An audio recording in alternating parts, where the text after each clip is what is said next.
I knew the second Scott Palmer leaned back in that expensive chair with that stupid smirk on his face that this was going to be one of those days you remember forever. The kind where your whole life changes in about 30 seconds. Scott sounded cocky, like some 37-year-old hotshot who thought his MBA taught him everything about running a telecommunications company. Badge, laptop, and access cards on the table, Carl. Now.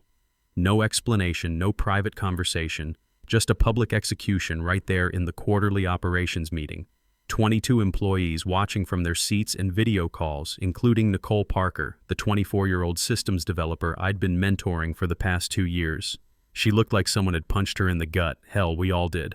My name's Carl Bennett, and I'm 49 years old. Been with Pinnacle Communications for 15 years, built their entire network security setup from scratch. Started here after I got out of the Army Signal Corps, where I'd spent 8 years, keeping communication systems running in places that would give your average IT guy nightmares. Mostly stateside, but a couple deployments that taught me patience, planning, and never to trust anything that seems too easy. When I walked into this place in 2009, it was a small regional ISP with maybe 60 employees and network security that was basically held together with duct tape and hope. I was 34, fresh out of the service and ready to build something that would actually last. Met my ex-wife Susan at the company holiday party that same year. She worked in billing back then, had this laugh that could fill up a room and actually listened when I talked shop. We had some good years before everything went sideways. The divorce was final 3 years ago, but we still work together when it comes to Jeremy, our 20-year-old son who's studying electrical engineering at State. Kid's got my head for systems and his mom's people skills, which makes him way smarter than both of us. The tuition hits my bank account like a freight train every semester. $18,000 for in-state plus room and board brings it to about $27,000 total. Between that and helping my disabled brother Tony at his care facility, $2,800 a month, I wasn't exactly rolling in money on my $78,000 salary, but I was making it work. Had been for 15 years through 3 CEOs, 2 major mergers, and more digital transformations than I could count. Scott actually paused after access cards like he was waiting for applause. This was the efficiency expert they'd brought in 6 months ago to streamline operations and cut costs. Translation: fire the expensive old guys and replace them with cheaper alternatives. Apparently I was too expensive for keeping 850 network nodes and our entire customer data system safe from every hacker with a laptop and an attitude. The thing is, about a year ago I'd had what the doctors called a minor heart episode. Nothing serious, they said, but enough to remind me I wasn't 30 anymore and needed to keep my health insurance. My doctor wanted me to cut back on stress. Guess the universe had other plans. You seem surprised, Carl, Scott continued, clearly loving every second of this. Surely someone with your background understands the need for operational efficiency in today's competitive market. I wasn't about to give him the satisfaction of begging. 8 years in the Army teaches you that some battles aren't worth fighting in public. I took off my badge with one smooth motion, the same way I'd removed my uniform for the last time all those years ago. Set it next to the laptop I'd already shut down during his little speech and placed my access cards beside them like I was getting ready for inspection. You'll get information about Cobra and your final paycheck from HR, Scott added, his voice carrying across the dead-silent conference room. Security will escort you to collect your personal stuff. That's when I had to bite back a grin, because Scott Palmer, with his shiny MBA from some fancy program, had no clue what he'd just done. He thought he was firing some middle-aged network guy who'd gotten too comfortable and too expensive. What he'd actually done was fire the guy who built their entire digital security system. See, about 8 years ago, when the company was growing fast and needed better security between their customer networks and our infrastructure, I'd proposed building a unified monitoring platform. Management loved the idea, but nearly choked when they saw the vendor quotes. $340,000 for setup, plus $85,000 every year for licensing. That was serious money for a mid-sized ISP. So I made them an offer they couldn't refuse. Let me build it myself through my consulting company, CyberGuard Solutions, for half the price. I'd started CyberGuard as a side business years earlier, mostly doing small security jobs for local businesses. Nothing fancy, just solid work that brought in some extra cash. But this project was different. This was going to be my masterpiece. Over the next 3 years, working nights and weekends while still doing my regular job, I built them a system that didn't just handle network security. It managed everything. customer data protection, threat monitoring, intrusion detection, even the access controls for our server farms. Every digital function in that 80,000 square foot building ran through CyberGuard's system. And because I'd learned a thing or two about protecting myself in the Army, I wrote the licensing agreement myself. Legal signed off on it without really reading the fine print, too focused on the cost savings and impressed by my technical docs. Buried in Section 7, subsection C, was language so clear even a first-year law student couldn't miss it. This license shall remain valid only while the named founder remains actively employed by the licensee. Termination of employment, voluntary or otherwise, will result in immediate termination of the master license. I walked out of that conference room, with my head up, security following me like I was some kind of criminal. Philip Jackson, the security supervisor, was a good guy I'd known for 10 years. He looked embarrassed as hell. "Sorry about this, Carl," he muttered as we headed toward my desk. "This whole thing stinks." "Just business, Philip," I told him. But inside I was thinking about that licensing agreement and wondering how long it would take them to figure out what they'd lost. My desk looked exactly like I'd left it that morning. Coffee mug still half full, picture of Jeremy at his high school graduation wearing that proud smile, and a small American flag I'd kept since my discharge ceremony. 15 years of my life getting packed into 2 cardboard boxes. As we walked toward the exit, I could feel eyes on me from every cubicle and office. Some looked sorry for me, some curious, some probably just glad it wasn't their turn. Keith Rodriguez, my closest buddy in the network engineering department, gave me a quick nod. Nicole. Parker looked ready to cry. Out in the parking lot, I didn't get mad. Getting mad clouds your judgment, and the Army had beaten that lesson into me during some pretty long nights fixing broken communication gear. I sat in my truck with my hands on the wheel, feeling oddly clear-headed for the first time in months. 15 years of loyalty, and this was how it ended. But as I drove home through the afternoon traffic, something else was settling in my mind. Scott Palmer had just made the biggest mistake of his career. He just didn't know it yet. The thing about military training is it teaches you to think ahead and plan for different scenarios. Driving home that afternoon, I wasn't feeling sorry for myself about getting fired. I was running through variables.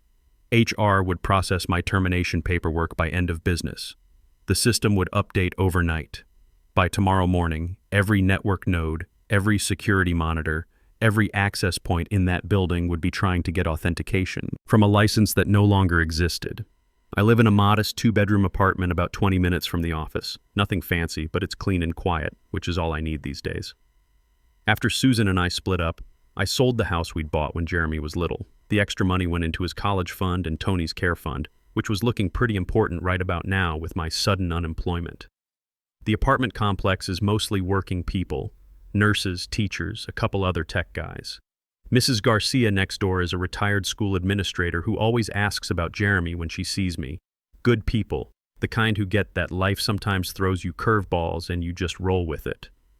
I poured myself a couple fingers of bourbon, nothing too fancy, but way better than what we used to drink in the barracks, and sat down at my kitchen table with my personal laptop. The CyberGuard Solutions admin panel loaded up like it had thousands of times before, showing me everything about their infrastructure in real time. 850 active connections, customer networks running smooth, threat detection systems all green, data protection working perfectly, everything normal, everything about to change in about 12 hours. The beauty of the system I'd built was how simple it was.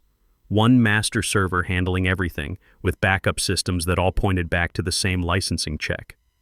I designed it that way on purpose. Single point of control, impossible to work around without admin access that only existed in my CyberGuard database. Scott Palmer probably thought CyberGuard was just some boring tech company name. He'd looked at the budget, seen my salary, and decided I was an expensive luxury they could do without. What he didn't get was the difference between cost and value. I wasn't just another employee. I was the guy holding the whole thing together. My phone rang around 7:30 p.m. Keith Rodriguez, my closest friend in the network engineering department and one of the few people who actually understood what CyberGuard did for the company. We'd worked together for 12 years, and I'd taught him most of what he knew about network security. Solid guy, good engineer, and smart enough to see the big picture. "Carl, man, What the hell happened today? His voice sounded angry. Scott just fired you in front of everybody. That's completely nuts. Cost optimization, I said, taking another sip of bourbon. The warmth spread through my chest, and for the first time all day, I felt my shoulders relax. Apparently 15 years of keeping hackers out of customer data costs too much. This is total garbage, Carl. Half the department is talking about looking for new jobs. Martinez from maintenance said if they fired you, nobody's safe. I appreciated the loyalty, but Keith had a mortgage and 2 kids to think about. His oldest was a sophomore in high school, probably looking at colleges soon. Don't do anything stupid, Keith. You've got a family to feed. Yeah, but still. He paused and I could hear him thinking. In the background, I caught the sound of kids laughing, probably watching TV with their mom. Normal family sounds that reminded me what I was missing. Hey, weird question. That security system you built, CyberGuard, whatever, what happens to that now that you're gone? There it was. Keith was smart enough to start putting pieces together, even if he hoped he was wrong.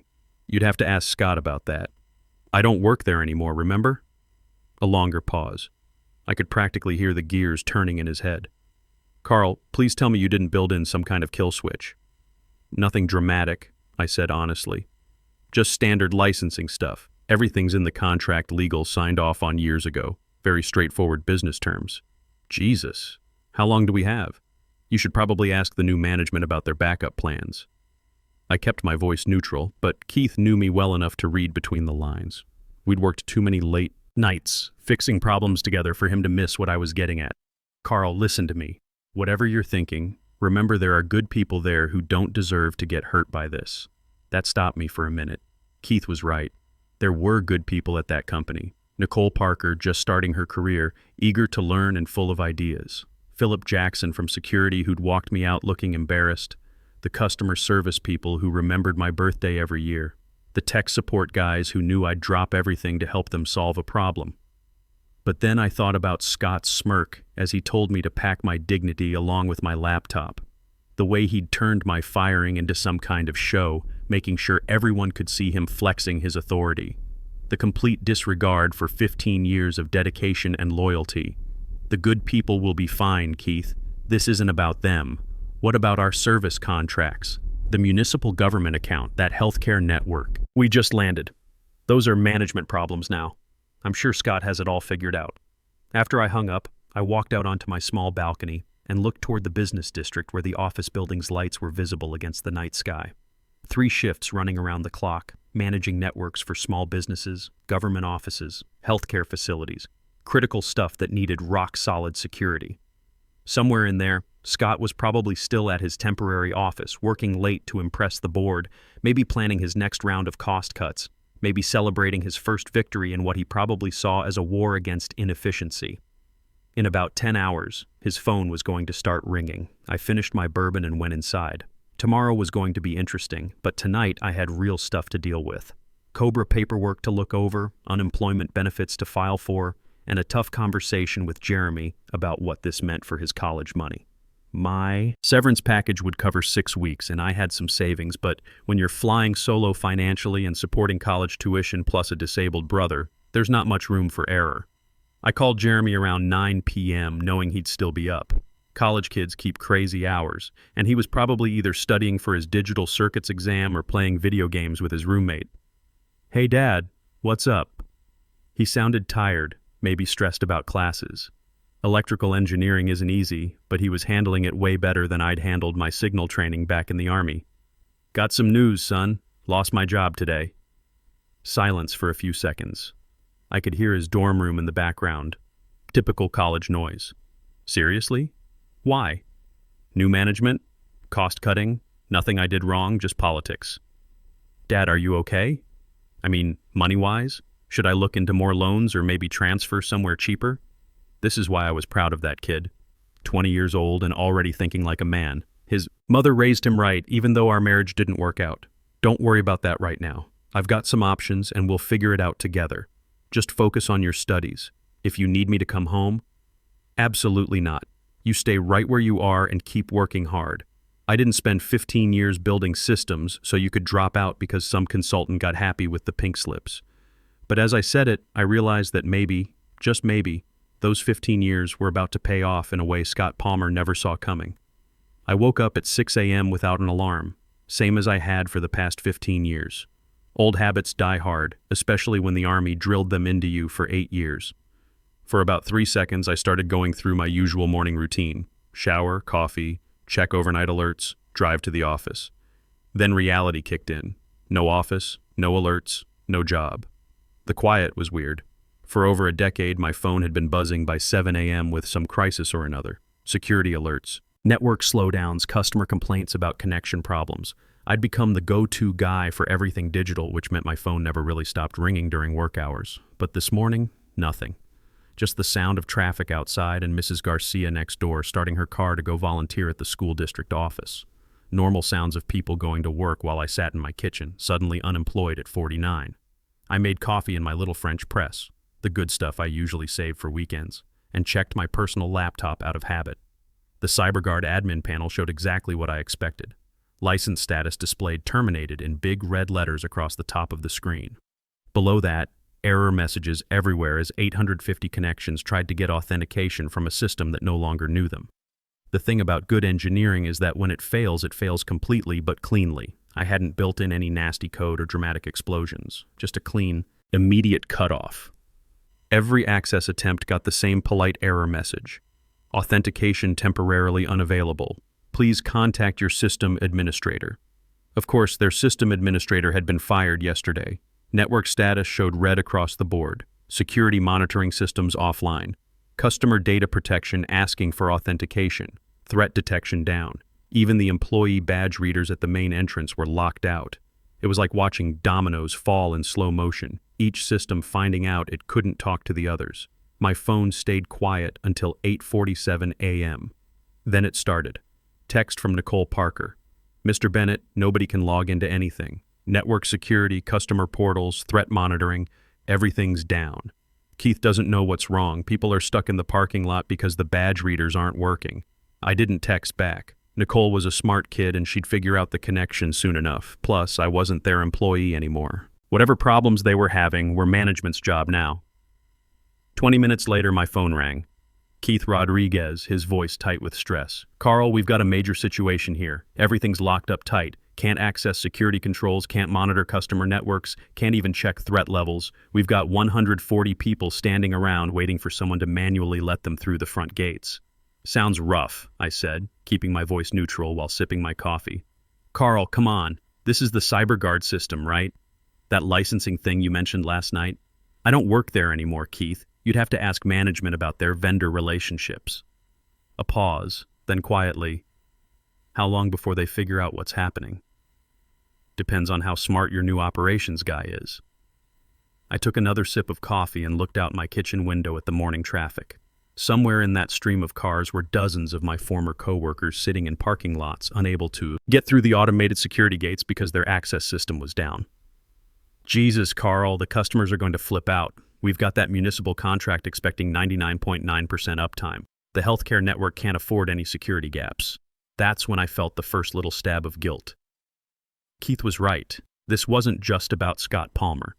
Every minute the system stayed down meant angry customers, potential data risks, and lost money for a company that employed a lot of good people with families and mortgages and college payments just like mine. But then I thought about Scott's smirk as he told me to pack my dignity along with my laptop. The way he'd turned my firing into some kind of theater, making sure everyone could see him showing off his authority. I'm sure Scott will figure something out, I said. He's got an MBA, right? Probably learned all about crisis management in business school. By 10:15, my phone was buzzing constantly. Texts from people I hadn't heard from in months, all asking the same basic question. Is this because you got fired? Around 11:30, I got a call from a number I didn't recognize. Mr. Bennett, this is Rachel from Emergency IT Support. I'm calling because we're having some technical problems with our security systems, and your name came up as someone who might be able to help. Poor Rachel.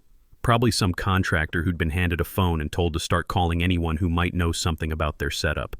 She sounded young, maybe fresh out of college, definitely way over her head. Sorry, Rachel, but I don't work there anymore. You'll need to contact CyberGuard Solutions directly for any licensing or technical stuff. I see. Do you have their contact information? I had to bite back a laugh. Should be in your vendor database. Or you could Google it. CyberGuard Solutions should come right up. We tried that. The website just has a contact form. We've been trying to reach someone all morning. Well, I'm sure they'll get back to you when they can. These things take time. My phone rang again at 1:15 p.m. This time it was a number I knew. The main company line. Carl. It wasn't a question. Scott's voice was totally different now. No more smugness, just something that sounded like barely controlled panic. Scott. I kept my voice level, professional, like I was talking to any other business contact. We need to talk. I don't work there anymore, remember? You made that pretty clear yesterday. A pause. In the background, I could hear voices, stressed-out conversations, the sound of a company in full crisis mode. Someone was arguing about calling customers to explain service outages. Someone else was asking about insurance coverage if they couldn't monitor security threats. Look, we're having some issues with our security systems. The vendor says the license is tied to you personally. That's right.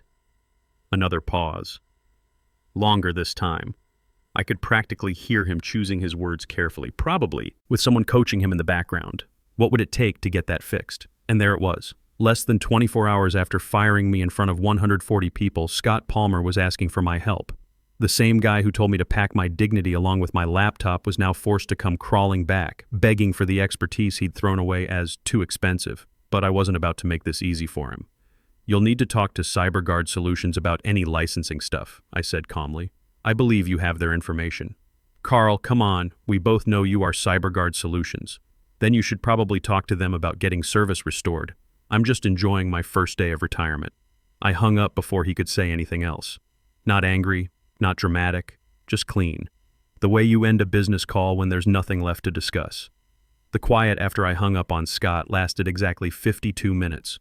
Then my phone rang again, but this time it was a number that made me sit up straight. Roger Taylor's direct line. Our CEO didn't make social calls, especially not to guys who'd just been fired. Carl, it's Roger Taylor. His voice was calm, but I could hear the weight behind it. Military guys learn to recognize when their commanding officer is keeping it together through pure discipline. We need to talk. Afternoon, Roger. I just got out of the worst 3 hours of my life listening to our entire management team explain why we can't secure our own networks. You want to tell me what's going on here? I respected Roger Taylor. He was 58, former Navy communications officer who'd built this company from a 40-person operation into a 300-employee ISP. When he talked, people listened, including me, but respect didn't change the facts. I don't work there anymore, Roger. Scott made that pretty clear yesterday. A long pause. Carl, I wasn't in that meeting. I was in Denver meeting with potential enterprise clients. When I got back this morning and heard what happened, I couldn't believe it. Believe it. Your efficiency consultant decided 15 years of know-how was too expensive, and now you can't even monitor a network connection without calling the vendor. Roger's voice had that dry humor of someone who'd seen enough corporate stupidity to last several lifetimes. Help me understand something. This CyberGuard system, that's yours? My company built and licensed it to you, yeah. And the licensing terms are exactly what legal signed off on 8 years ago? Another pause. I could hear him thinking, probably pulling up the contract on his computer. Roger was hands-on enough to read the fine print himself. Son of a gun, Carl. Valid only while the named founder remains actively employed. How did this get past everyone? It didn't get past anyone. It was reviewed, approved, and signed by the right people. The system worked perfectly for 8 years until yesterday. Until yesterday, Roger agreed. Roger went quiet for almost a minute. When he spoke again, his voice had shifted into command mode. I'm calling an emergency board meeting for this afternoon. Can you be here at 3 p.m.? You offering me my job back? I'm offering you a conversation. The rest we'll figure out in the room. At 2:45 p.m., I walked back into the building I'd been escorted out of 26 hours earlier. Philip Jackson was working manual override on the main entrance, letting people in and out by hand since the electronic access system was still down. He looked embarrassed when he saw me. Hey, Carl. Sorry about, well, all of this mess. Not your fault, Philip, just doing your job. The elevator was running on backup power, manually operated. I rode up to the executive floor thinking about how much had changed in less than 2 days. Yesterday, I was walking out with my boxes. Today, I was walking back in to negotiate from a position of strength. The boardroom was tense when I walked in. Roger Taylor sat at the head of the table, flanked by 3 board members I knew: Linda Cooper from Legal, Mark Williams, who represented the investors, and Jennifer Adams, a tired-looking woman in her 50s with a laptop open in front of her. "Carl, thanks for coming," Roger gestured to an empty chair. "I think you know everyone except our emergency IT consultant, Jennifer Adams from Secure Net Recovery. Jennifer, this is Carl Bennett, our former network security director and the founder of CyberGuard Solutions." Jennifer looked up from her screen. "Mr. Bennett, I've been reviewing your system setup. It's comprehensive. Thanks. Also completely impossible to get around without admin access. My firm handles system recovery, and I've never seen anything this tightly locked down." Roger leaned forward. "Jennifer estimates 4 to 6 weeks and $180,000 to rebuild our infrastructure from scratch, assuming we can find all the documentation and retrain our people on new systems." "What about our current operations?" Linda Cooper asked. "Dead in the water until Mr. Bennett decides to restore the license." Scott shifted uncomfortably in his chair at the far end of the table. He looked like he hadn't slept in 30 hours. His expensive suit was wrinkled, and his Silicon Valley confidence had melted into something that looked like barely controlled panic. All eyes turned to me. I opened the folder I'd brought and slid copies of a single document across the table. New licensing agreement. Updated terms reflecting current market rates and how critical this service actually is. Scott finally spoke, his voice strained. "What are you asking for?" I kept my voice calm, professional. "Restoration of the master license under a 3-year agreement at $95,000 annually, paid in advance. Consulting contract for system documentation and knowledge transfer at $125 per hour, estimated 200 hours. And a written acknowledgement that yesterday's termination was handled wrong." The room went dead quiet. Linda Cooper was already scanning the contract, her legal brain checking for problems. Mark Williams was running numbers on his phone. Roger Taylor was watching Scott, probably wondering if his efficiency consultant was worth keeping around. "The acknowledgement letter," Scott said slowly. "What exactly would that say? That the decision to fire me was made without proper consideration of what the company actually needed and that the process was unprofessional." Scott's face went pale. "I'm not admitting I screwed up." "Then your systems stay down," I said simply. "Your call." Roger Taylor leaned back in his chair, studying Scott like a naval officer deciding whether to surface in hostile waters. After what felt like forever but was probably 30 seconds, he turned to me. "We'll sign." The rest took another hour, but it was mostly details. Jennifer Adams would work with me on the knowledge transfer. Keith Rodriguez would get promoted to senior network security engineer with an $8,000 raise. Scott Palmer would be transferring to the corporate office for strategic initiatives within 30 days. Everyone understood that was corporate speak for career over. When the last signature was done, I stood and shook Roger's hand. "Pleasure doing business with you, Carl," Roger said quietly. "For what it's worth, this never should have happened. No, sir, it shouldn't have. But it did. And now everyone knows what institutional knowledge is actually worth." I walked out of that building with a 3-year contract worth $285,000, and the quiet satisfaction of someone who'd not only survived an ambush, but turned it into a strategic victory. Behind me, Scott Palmer was probably updating his LinkedIn profile and wondering how he'd explain this disaster to future employers. 2 weeks later, Jeremy called to tell me his grades were good enough for the dean's list. I didn't tell him that his tuition was locked in for the next 3 years, or that his old man had just learned that sometimes the best revenge is simply letting people face the consequences of their own bad decisions. That's how you handle it. When someone mistakes your quiet competence for weakness, you don't get mad, you don't get loud, you get professional terms and conditions that make sure it never happens again. And when you walk back into that same conference room where they humiliated you, you do it with a contract in your hand and the knowledge that respect isn't given, it's earned, and sometimes it has to be demanded. Sometimes the people who talk the least are the ones holding everything together. The loudest lesson comes when they simply walk away and let gravity handle the rest. In a world that worships youth and credentials, never forget that some knowledge can't be Googled, some experience can't be taught in business school, and some bridges shouldn't be burned because you might need to charge a toll to cross back. The real power isn't in being indispensable, it's in making sure the right people understand exactly what they're about to lose before they make the biggest mistake of their careers.